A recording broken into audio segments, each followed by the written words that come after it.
السلام عليكم ورحمة الله وبركاته. السلام عليكم التن وعليكم السلام ورحمة الله وبركاته. ورنا في التنانا والرويل كام التويل كام عندك يسلو بقى نجان دفتن فارون تربي قدا أنا في سن اللي نجان نقولش نقولش ولين ندي بسافر كانوا كيسة تكسي هدو تقويا دانو برادي ميجرا وبلوان كنا الدنيا كنا رجل قويا حتى هدو دلت هدو نبراديم ربي كيسني قالت قالشون إندكتنا الكني قويتو يرو رفتني كاتين اللي قويا اللي جنما اللي قال اللي مالي في gartee dandeettii isaatiin jabina isaatiin hafuura nu keessatti tikseen oolchee nu bulchee asiin nu gahe.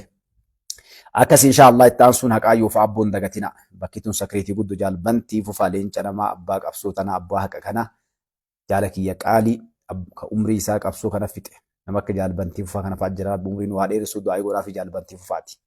Nama qabsoo Oromoo irratti umrii isaa fixee fi adda fayyaan isaa نبرام بفتيچو إن شاء الله ينافني أمالي ربي فياقو تو كنني في بيسا بريدو تتك أبسا يتجالة تنالي ربي في ديسا هاقر سيسو وبولي وانتي جال بانتي وري هندي كيسانو جبيساني حاجة جبيسوني قوتا بجاقنا نمك أبسو كان رتي أمري وفي جو وفي قوتو ترابي ربي أمرينو هادي رسول اللي فجأة سامي جال بانتي را هندي كيسانو بولي وانتي أكاس يدو سنجالة لا إتاسونا كايو فابون داقتنا بولي وانتي يا حق يعرف أبادا قرتني نمن هندوني بيتن جل إفردا كم بيكني اللي eega haqa rabbiiti gartee tanutti aantu haqaadha abbaati waan biraa dadhabdan telefoonaan torbaanii guyyaa takka lama kabira hin jirrellee kabira jirtu ammoo irra bayi ziyaar ilmaan teetii jaartii teetii fi qabeenya keetiin dura isaan aansi ilmaan teetu harkasi qabaa rabbiin gartee galata guddaa sii galchaa ni milkoofta jechuudha waa hedduu irraa argatta hedduu sin jaaladha hunda keessanuu itti aansuudhaan ummata filisteeniin dagatina hundi keessan addunyaan bakka hundaa sossootee ummata dhumate inshaalla liistii ijoollee fixanii isinii fidame waan gara nama nyaatu qalbii nama cabsu ijoollee daa'imman 18,000 ol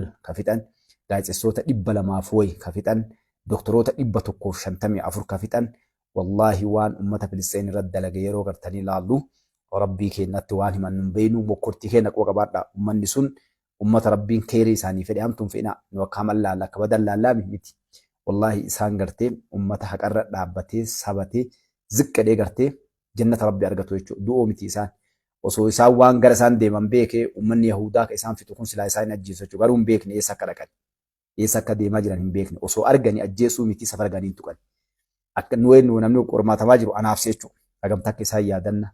Hagamta akka du'aayii goonaaf waan biraa dadhabne. Waan guddoom yaa Rabbi isaan nassarii.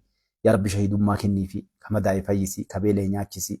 Cinqee rakkoo tana keessaa yaa Rabbi baasii. Hagamta akka gartee uf duba deebinee uf laalla yoo jenne والله قرمات ججبدو الدنيا كيس علم نما جرو كان أمانتي ولدت واتكن قبني أكون هدامي كون غرتي ركوم ميك الرجاه بيون الدنيا أسوسيا كسر الجاجر تنكنتي على التجالي على جراجي تنام نجارو تلوكو بانكم خسلا واحد داودي كم نبولي وانتي يا وامبر المانتي نمودة بينو وان مودة بينو أمو قرمات هذا ربنا قرمات جرو كان دبرو قبنا نافت اللي indagatina obbolee ilma namaan sodaatina dhugaa ni beekna rakkoo sirra waa'ee filisxeemoo dubbatte waa goote rakkoolee dhiibbaa guddaa sirra ka sodaatamu eenyu kaaliqu samaawaati wal ardi qofa jechuudha.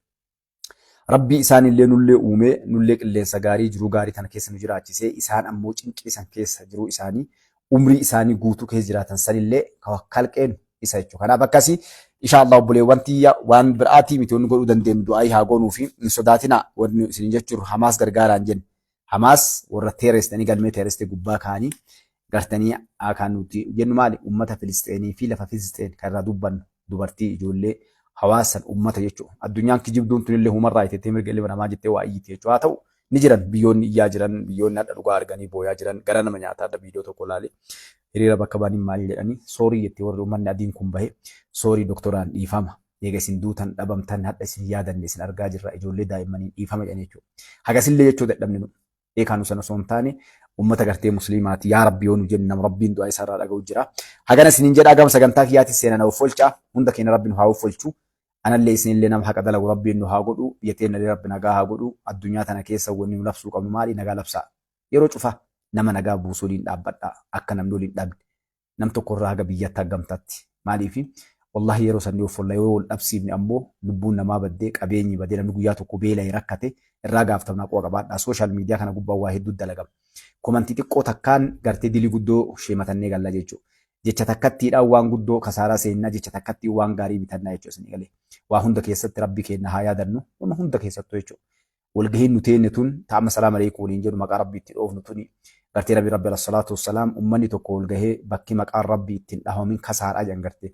yoo ati jecha maqaa rabbi waan keenya takkatti dubbatte malee qabbuutee sibira teetteedhaan wali dubbachaa jiru gartanii anillee yuutuubii qucachuu fi miti isinillee waan biroo kan garee wali ijaarree asin dhufne wanni nu fidde rakkoo jirtu rakkoo sabni keenya keessa jiru karaa keessa kalee dabarre osoo biyya qabnu hedduun dhadhan laaltan kun uummata baqataa nama biyya keenyaa yaani jechuudha Ameerikaa, Awustiraaliyaa, Kanaadaa, Noorwee biyya Arabaa bakka hunda facaanee jirra.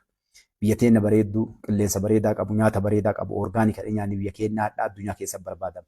Wanni kanarraa nu facaase maali yoo jettan gabrummaa rakkoo roorroo nurra geette kanaaf inshaallah haqa haa dalannu haqa haa dubbannu waan goone hunda keessattuu bakka dhadhan bakka sheer gootan komantiitti kennitan irratti bakka keerii isinii qabdu laalladhaa quba keessan gocha keessan haasaa keessan maraa maaliif isinirra galmooftee teetti adda kana maa gartanii karabbii maleekaan lamaan nurratti bobbaatee bitaa mirga nuteet takheerii sharrii katabdu tuni adda nuti waan jennee toobannee irraa deebuu dandeenya ka katabne ammoo ni dabra jechuudha ka dubbanne illee ni dabra gartanii hin haqamuun maaliif toobattullee ati jajjabdu dubbii itti deebita ka kanaaf akkas yeroo garii nama buttee aaranii fagaa dhaqanii nullee laalinaa warri as gubbaa dhandhee waa dubbannu kun yeroo garii ni butamna waan nu butu jira ilmaan namaa akkatti dhumatan hayyoonni dubartiin ijoolleen umrii keenya kana keessa waa hedduu agarree jira qaqqaalii babbareedduu ilmaan Oromoo hedduun nama anamma ijoollummaa kiyyaa waan guddoo arge hadda yeroo gartee umriin kiyya kana ga'e keessas waan guddoo argu jira kanatu gartee as gubbatti isinis woddee ofii kiyyaallee as gubbaa woddama kanaafuu yeroo hundayyuu nu godhuu qabnu maali yaa rabbi haqa nu dalagsiis dhugaa nu dalagsiis kan jedhu gubbattaa deemnu isiniin jecha